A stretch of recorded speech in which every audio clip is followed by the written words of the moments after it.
Okay, Deontay Wilder's knockout over Dominic Breazeale. Personally, I enjoyed that knockout. I like how Deontay Wilder changed his cadence up on him. I like how he changed up the tempo and just floored it. Dominic Breazeale wasn't ready for that. He was caught off guard. Deontay Wilder had him moving and thinking that they were going at one tempo. Then all of a sudden, he just switched it up and floored it on him. Just totally caught off guard. And if you pay close attention, Deontay Wilder knew that punch was going to land as soon as it came out the kitchen. You know, if you go back and you rewind the knockout, he just knew it. You could tell. You know what I'm saying? He already knew that was going to land. Great knockout. I enjoyed it and I appreciated it because it made my night short and I can go on with the rest of my night. So that was cool. Now, I understand people when they say they can't give him credit for fighting a Dominic Breazeale. I'm totally with them on that. And what I have to say about that, like, no, you do not have to give him credit for beating Dominic Breazeale, but you do have to give him credit for doing it in the first round.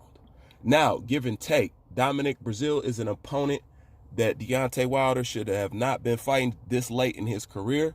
Nonetheless, he did do it in the first round. Now, for those who would like to compare fights to fights and say, see, Deontay Wilder is the man. He melted my man in one round, took AJ 7 rounds. You better be careful with talking like that because you remember Eric Molina. Anthony Joshua floored Eric Molina.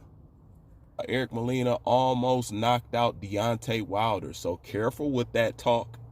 You know, there's people out there that say stuff like that, and at the same time, they say styles make fights. That's a direct contradiction, so be careful with that. All right? Now, with that being said, this is what I have to say.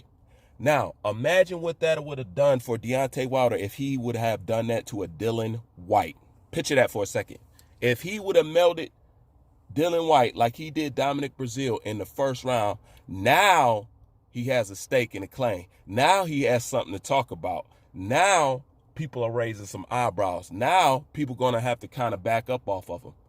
And that's all anybody has been asking him to do. But at the same time, just like I said before, he's talking about kings case kings, and they don't fight peasants. But yet at the same time, you fight a Dominic Breazeale, and Dillian Whyte is clearly ranked head and shoulders above Dominic Breazeale. So you're not fighting the best, but I'm not going to dwell on that. You know, I still appreciate the knockout. No, I can't give him credit for it. Some shit he should have been doing a long time ago, but I will give him credit for the fashion that he has done it. Because over here, you know, I may criticize people and talk shit, but one thing I'm a strong advocate of is you do not knock anybody because you do not like them. If they do something that's worth being credited, worth being noted, worth being talked about, worth being praised, you should do it regardless of how your personal feelings are about that individual.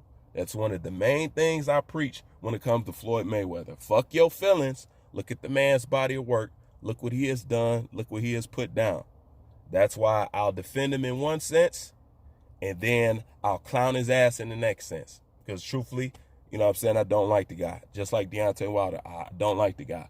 But I did enjoy that knockout. Can't lie one bit. Now, what I'm trying to say is, can we get Dillian Whyte next? You know what I'm saying? If you melt Dillian Whyte like that, guess what? I'm off your fucking back a little bit. You know what I'm saying? I'm off your fucking back. And I also seen people saying, damn, if we could just get AJ to accept the fight. It's amazing to me that comments still like that exist. He wants to fight if Deontay Wilder wants to fight. The only thing he got to say is the word. I mean, at this point, you cannot say AJ does not want to fight. Deontay Wilder wants to do his own thing. You heard out of his own mouth, yeah, he's chasing me now, and now he wants to fight, but he had his chance. You guys remember that? Him saying he had his chance. So I'm doing my own thing now. I'm the man now. So Deontay Wilder wants to be the one calling the shots. He liked having all the attention on him and shit like that. So don't pretend like it's about the best fighting the best, because he has changed the goalposts so many goddamn times.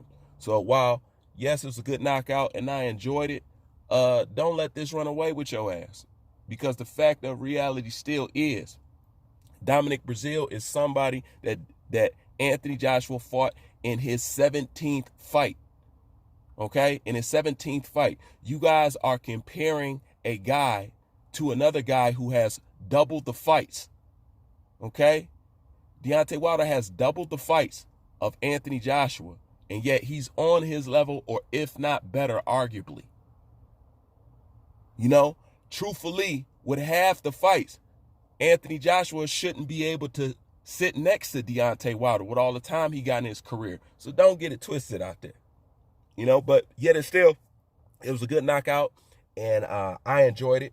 And you got to give props where props due at the end of the day. That's just how it is. Anyways, leave your thoughts in the comment section. Breazeale, I'm out.